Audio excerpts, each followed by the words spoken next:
கப்பலுடைய மேல் தளத்தில் ஹிட்லர் வந்துக்கிட்டு இருக்கார்.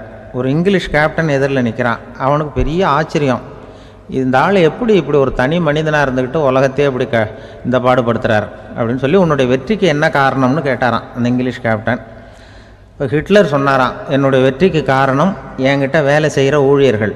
நான் கிழிச்ச கோட்டை தாண்ட மாட்டாங்க, நான் என்ன சொல்கிறேனோ அதை உடனே செய்வாங்க, ஏன் எதுக்குன்னு எதிர்த்து பேச மாட்டாங்க, அதுதான் என்னுடைய வெற்றிக்கு காரணம் அப்படின்னு சொல்லி அதை நிரூபித்து காட்டுறேன் பார் அப்படின்னு சொல்லி கையை தட்டினாரான் ஹிட்லர். உடனே ஒரு சிப்பாய் அங்கேருந்து வந்து லெஃப்ட் ரைட் போட்டு வந்து சல்யூட் பண்ணி நின்னான். உடனே ஹிட்லர் சொன்னார், நீ அப்படியே இந்த கப்பல் மேல் தளத்துலேருந்து அப்படி கடலில் விழுந்து செத்து போடா அப்படின்னு பொத்துன்னு குதிச்சுட்டான். எதுக்கு சொல்கிறேன் என்ன இதில், உடனே குதிச்சு செத்து போட்டான். இவருக்கு பெரிய ஆச்சரியம் கேப்டனுக்கு. ஹிட்லர் சொன்னார், இதுதான் என்னுடைய வெற்றிக்கு காரணம், தப்பார் இன்னொருத்தனை கூப்பிட்றேன் அப்படின்னு தட்டினா இந்த பக்கத்துலேருந்து ஒருத்தன் வந்தான், லெஃப்ட் ரைட் வந்து நின்னா, நீ இப்படி குதிச்சு செத்து போடா அப்படின்னு பொத்துன்னு குதிச்சுட்டான். எதுக்கு போக சொல்கிறீங்கன்னு ஒன்றுமே கேட்கல, குதினா உடனே குதிச்சுட்டான். அப்போ ஹிட்லர் சொன்னார், இதே மாதிரி என்னுடைய ஒவ்வொரு ஊழியர்களும் இருக்கிறாங்க, நானும் ஊழியர்களை இழக்கிறதுக்கு தயாராக இருப்பேன் எப்போதும், தப்பார் இன்னொருத்தர் தட்டுறேன்னு இன்னொருத்தர் வந்தார். எதிர்த்தாவில் இருந்து ஒருத்தன் லெஃப்ட் ரைட் சல்யூட் அடித்தான்.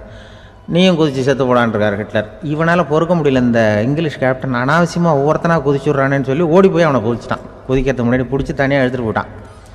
தனியாக எழுத்துட்டு போய் அந்த சிப்பாய்கிட்ட கேட்டாரான் அந்த இங்கிலீஷ் கேப்டன், ஏன்ப்பா அந்த ஆள் குதிக்க சொல்கிறான்னா நீ ஏன் எதுக்குன்னு கேட்குறது இல்லையா, உடனே குதித்து செத்து போகிறீங்களே, இதெல்லாம் என்ன அநியாயம் அப்படின்ட்டுருக்கான் அந்த இங்கிலீஷ் கேப்டன் கையை பிடிச்சிக்கிட்டு. உடனே அந்த சிப்பாய்க்கு கோவம் வந்துட்டு தான், உடையா கையை, இவன்ட்ட வேலை பார்க்குறத விட உழுந்து செத்து போகலான்னு நான் குதிக்கிறான். சொல்கிறத உடனே செஞ்சுருவாங்க மனைவி, நீ அங்கே போனால் போங்க வரணும் அது ஹிட்லர் மாதிரி நினைக்கிறாங்கன்னு அர்த்தம். இதுகிட்ட பேசிக்கிட்டு இருக்கிறத விட சொல்கிறத செஞ்சுட்டு போடுவோமே. Download ShareChat.